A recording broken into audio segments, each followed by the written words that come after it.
All right, thank you, Mr. Pat. For the next session, we will have Mr. Amitabh to talk to us about the risk assessment in the COVID world. But before we moving on to the next session, guys, if you like to, would you please scan the QR code on the screen now? That will bring you in. That will bring you to the feedback form that will be prepared for you, and you can fill up the feedback form based on the session that you are joining in, and we will be very appreciative to that. And also the feedback link will be shared on the Q&A panel. Mr. Amitabh, whenever you're ready, over to you.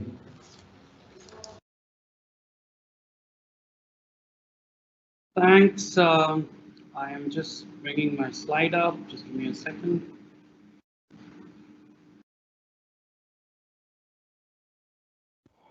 Amitabh is in India and he's enjoying his stay in India as he's stuck in and he can't travel out. So all the Indians, you want to know any questions, you can go and actually block him from getting out of his house. Okay, can you guys see my screen, please? Not yet, buddy. We can't see your screen.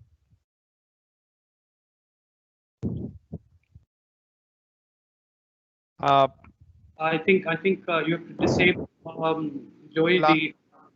I can't share because I think something is already getting shared. Yeah, share it now.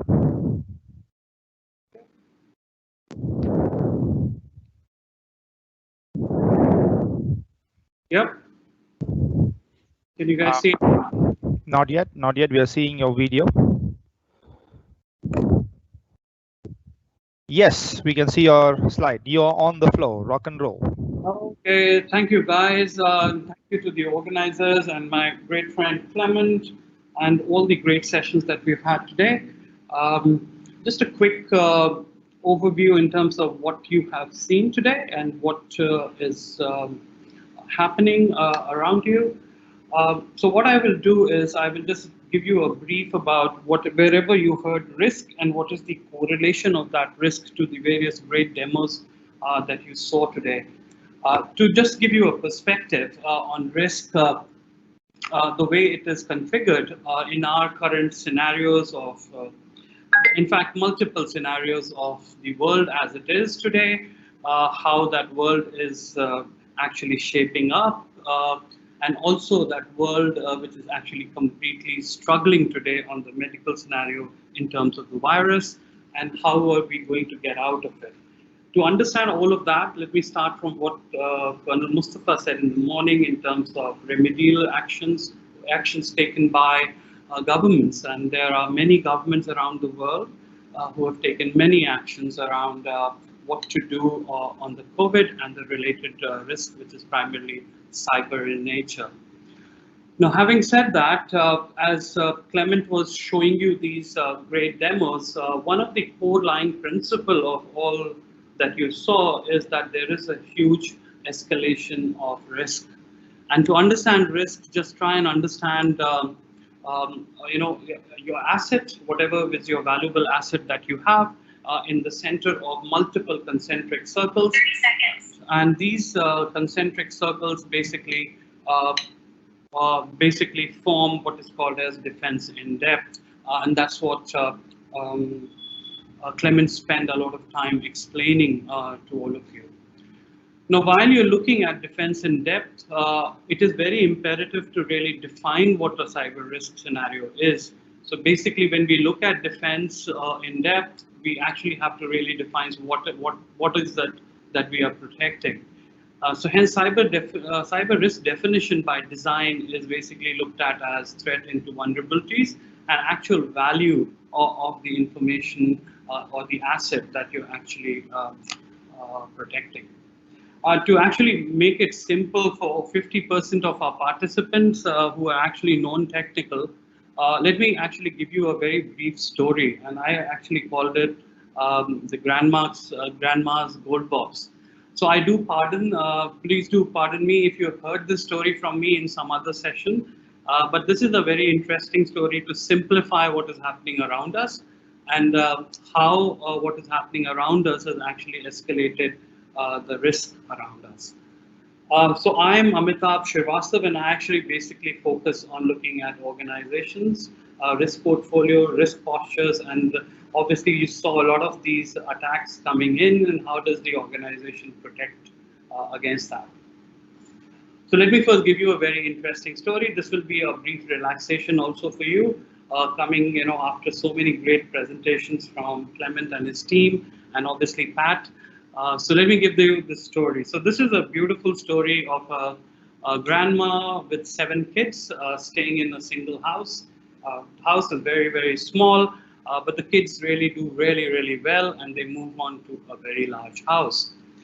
Now, this particular large house has a garden and has a pond, and the pond has a lot of fishes.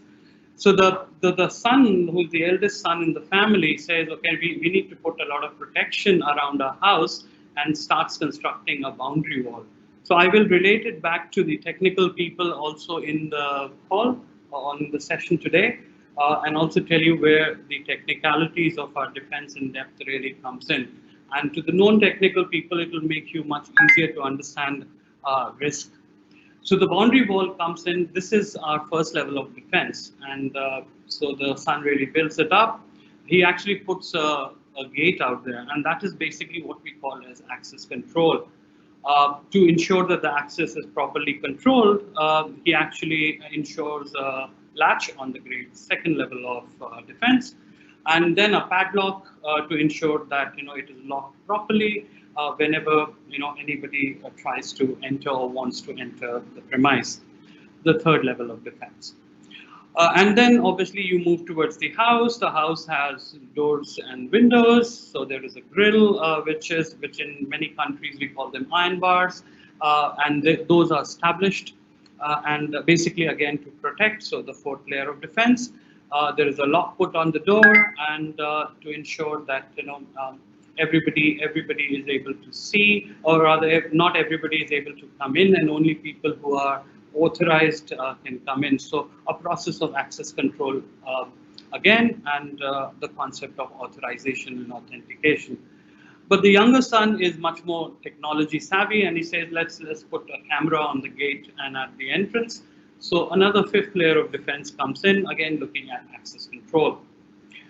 But the grandma has this beautiful gold box that she has gifted to the family, and this gold box is actually kept in a cabinet. And this cabinet is protected by lock and key, and even the box itself has a lock which has multiple combinations. So we call it, from a technical term, let's just call it as a server, which has encryption. And the grandma was also very intelligent, so actually created some backups of these boxes in terms of whatever gifts she had for the kids, which were kept at a separate purpose for giving it away later. So this particular scenario existed, and everybody was very happy. There was a lot of prosperity in the house. The grandma actually said that to make sure that the prosperity lives on in all his kids, she said every day you need to take one coin out from the box, take it with you wherever you're going, and in the evening you put an additional coin in. So basically looking at data augmentation, updation, new fresh data, and trying to supplement it back to the server, basically enriching your what we call as personal identifiable information or the server resources. Now, suddenly one day, what happened was, and this is where reverse psychology works in social engineering. Let's look at the current scenario. None of the kids, including the grandma, is actually allowed to enter the house. And they are all outside the house, and there is an absolute quarantine in that area. They can't come back to the house. But everybody remembers what the grandma said. So they said, okay, what do we do? So everybody started working outside, but they have to collect that one coin every day. Now, to collect that one coin every day, the sons got together and said, okay, fine, we will get 2 guards in, and they will guide us in. The creation and the concept of VPNs. And then these 2 guards will take these family members one by one and take them to the house. They can take the coin, put the locks back, and they will be back And this was happening on a regular basis till one day, one of the sons actually left the door open, and people got in, and the whole coin box was missing and gone. And that's the cyber attack. The risk that you see in all of this is when people actually went out from a perimeter defense area where you had multiple layers of different defenses put in, what we also call as perimeter security.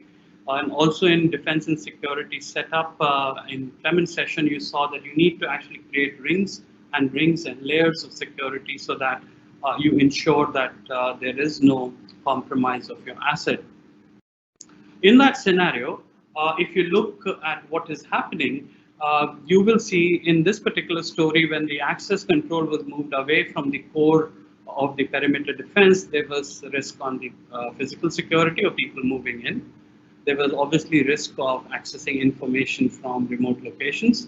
And that's what is happening today in our current world. So if you now come back to the real world right now, suddenly everybody is outside. They are working from home on their home Wi-Fi's, and as anybody will tell you in cybersecurity, if you go to Shodan and you look at the type and make of your routers, you will see many of them have actually clear access. And in fact, I can promise you that many people on this call, on this session today, may not know their router user ID and password. Even the technical people at times at home networks have no idea of what their user ID and password is for their home routers. Because the ISPs come, they install it, and primarily for home usage, those levels of security have never been considered.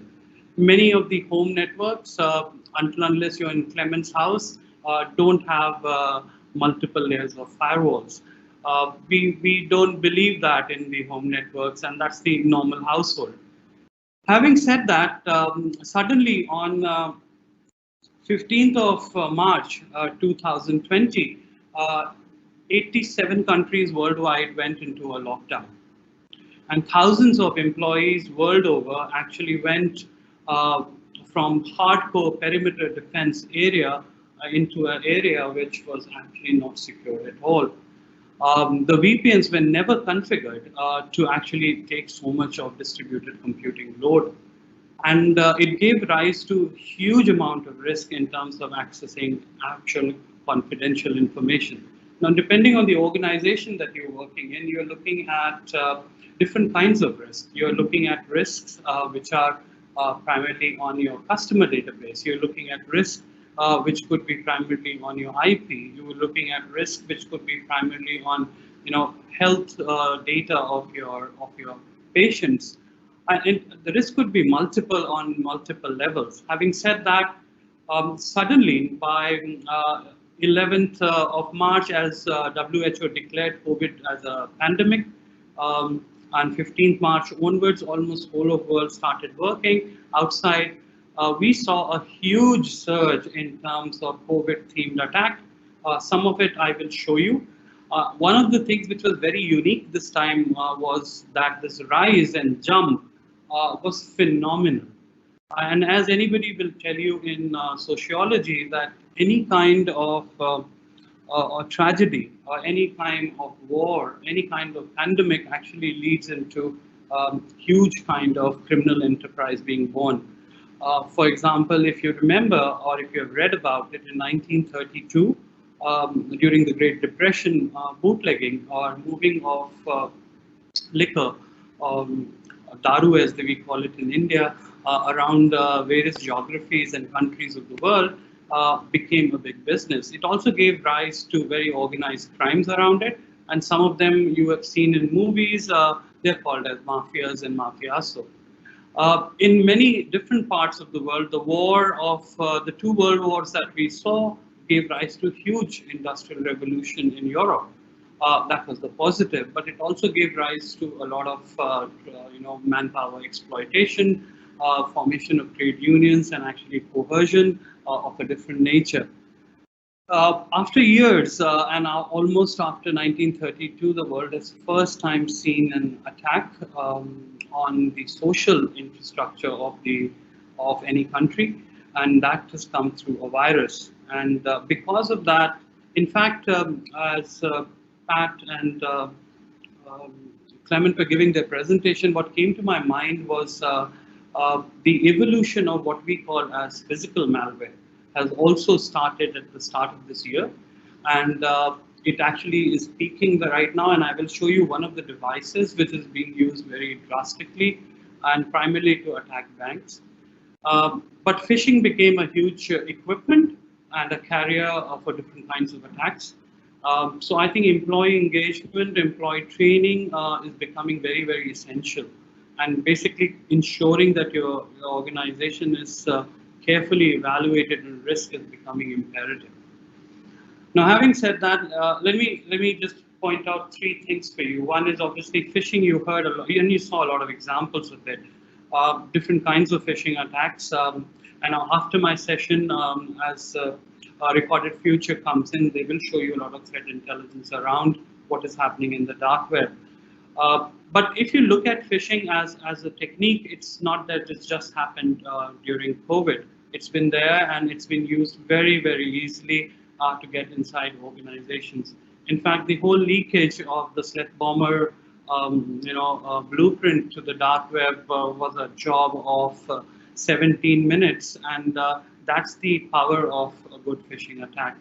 And many cybersecurity experts will tell you that during COVID, we did see a rise from anywhere from 180% in some countries to 2,000% in some countries where the phishing just was used in multiple levels. The first stream of attacks were primarily focused on high asset individuals, primarily because government said that, please, help us and, join us in fighting COVID-based research. So many of these high asset individuals, high value individuals were basically getting mails. In fact, I actually talked to somebody yesterday, and a very famous Indian chef, which is a Michelin star chef, actually got phished for almost 250,000 US dollars by a single attack. So phishing is certainly being aggressively used, and there are various kinds of phishing attacks which are being used. Some I will show you. Malware injection using phishing is becoming, it's almost becoming a given, because idea of phishing is to actually inject and take something away from you, or basically to actually create a scenario of ransomware. And sorry for the spelling there. This is something I wanted to mention. In fact, one of the organizations that I worked in the past actually flagged this out to many banks worldwide, and we actually were able to capture it very early.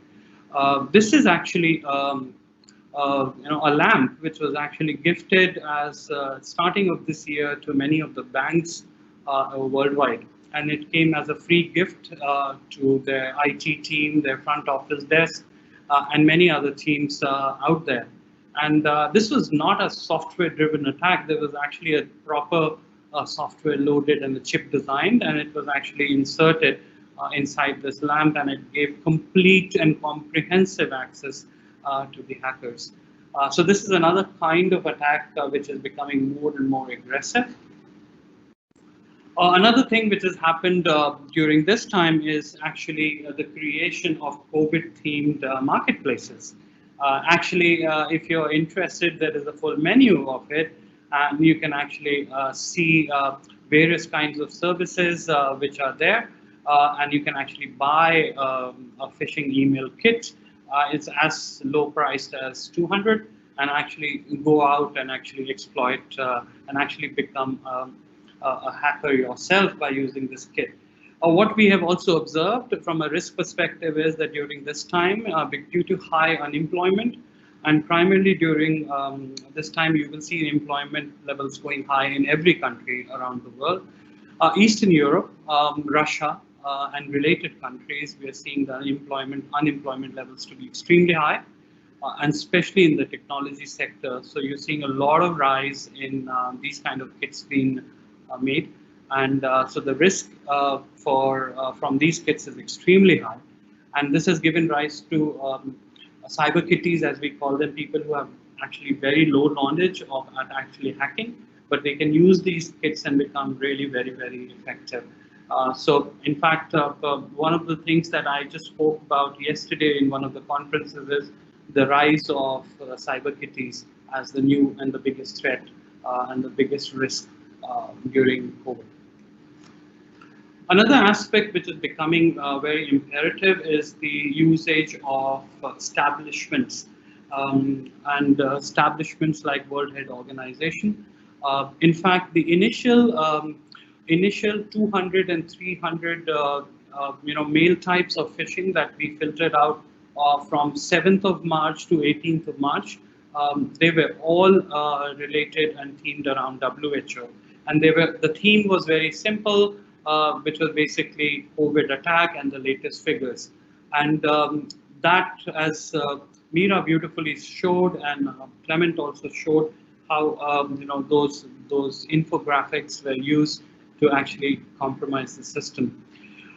Followed by the US and the US fight with WHO and the related documentation war in US. There were a lot of documentation flow in US of phishing types, which were primarily based on the CDC communication. CDC actually started in US communication to a lot of government organizations and to a lot of front-end organizations to actually do a lot of corrective action in terms of handling this crisis. And that was used to actually go and actually create ransomware attacks in a lot of these government organizations. This is another marketplace. The vaccine attack actually started at the end of March in the first week of April, and this was very high-end attack, and I think the maximum number of people during COVID who were impacted were primarily individuals. I'm talking individuals, but primarily because of the vaccine attack.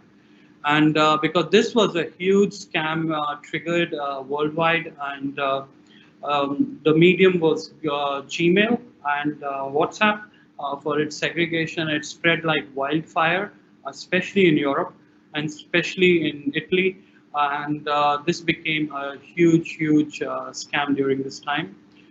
The risk again in this, if you look at it, is that people during such times where everything is falling apart all around you, there's death and there's negative news, they're looking at something to catch on, and this is what the hackers were able to exploit. And many of them actually lost a lot of money in Europe, particularly US and parts of Asia, India included, on this great coronavirus vaccine scam, as we are calling it now. By end of April, just to give you a timeline of it, we were able to now see absolutely a new phenomenon. First, organizations didn't have a defined BCP of a pandemic scenario. It didn't exist. There were server failure issues, there were other issues, there was even fire and flood and earthquakes, but a pandemic-like scenario didn't exist. So the BCP, which is called as a business continuity plan, was heavily compromised during this time. It just was not working. And because it didn't exist, the working from home policy was extremely compromised too. Now, many of you who have worked in organizations which are large, small, they will know, or you will know, that working from home actually existed for people who were physically compromised or pregnant ladies, but it was never existing for a pandemic-like scenario that we are living in right now. So every IT department across the world, trust me, across the world, was rushing to find ways to create video conferencing tool. They were trying to get people to talk to each other. So collaboration tools and the hunt for collaboration tools became a big imperative. And as Colonel Mustafa was telling you in the morning, Zoom became a big winner during this time, but Zoom was heavily compromised and it continues to be heavily compromised. And because everybody and every IT department was desperately trying to look for solutions. Clubbed with that, what didn't exist was the complete disaster recovery mechanism in a pandemic scenario. And why it didn't exist was because it was never conceived to be the way it is. It will now exist in the future for sure, but in our generation, I think we have never seen, and in fact, in our father's generation also, we have never seen something like this ever happen. So this was not even thought of, and it was not even there. So many organizations faced complete blackouts for weeks before they were actually online to get all their assessments started. Then risk assessment audit, which became a very documented, documentation driven ISO kind of scenario. And it is not actually. And all of us, me, Clement, Pat, and if Colonel Mustafa will tell you that it's not. It's a very crucial ingredient in terms of your existence. And it should be part of your performance matrix of an organization. It was done once a year, and in some organizations twice a year. But often the interpretation of it was not very well articulated. It actually met with two words, which was a good vulnerability assessment and then looking at pen testing, and that's where it was. Some of it led into training, yes, and some of them actually did not lead into hardcore training. But physical asset protection policy, some of the large organizations did have it, but it didn't exist in smaller organizations. The endpoint protection, and for non-technicals, endpoint protection is the device on which you're actually working. So it could be your laptop, your iPad, or even your mobile. And it was heavily compromised. So solutions like Zimperium are not good to have. They are now becoming must, because if you do not have them and you're accessing information which are crucial to your organization, it will become a big nightmare. Micro level employee level engagement, I think, now becomes the mantra for the HR departments. If you are not having it, you are exposing not just yourself but your employees to grave danger.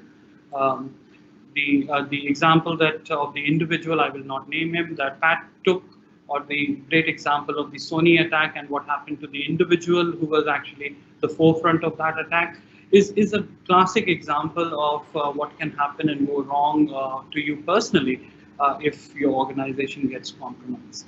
So please be wary of it. Please be ensuring that at all times you're looking at yourself and your organizations very, very carefully as you're trying to protect yourself from COVID. So mask is essential for you. In the same way, having the right cyber hygiene organization. What I also did, which I will do quickly, is to actually show you a pest analysis also, and just highlight 2 pointers in it. We have worldwide the largest and the first time in our history of this mankind post 1932 unemployment. This unemployment has various implications, and these implications are primarily on the risk aspect in our industry. Many of the people have lost jobs, and especially in Europe, and especially in Eastern European countries where they're already struggling. Large hubs of cybersecurity attackers like Russia and other countries related to Russia have lost a lot of jobs. So you will see a rise in terms of what is going to happen on the attack scenarios. As I think Clement was pointing out, as you take your devices now back to your offices post July, August, September, as different countries open up their lockdowns or circuit breakers or MCOs as we call it in Malaysia. Why these malwares are not active right now is they are waiting for the right attack scenarios. And that's the reason we are heavily recommending, please ensure you clean it up, ensure these laptops are not plugged into your system at all.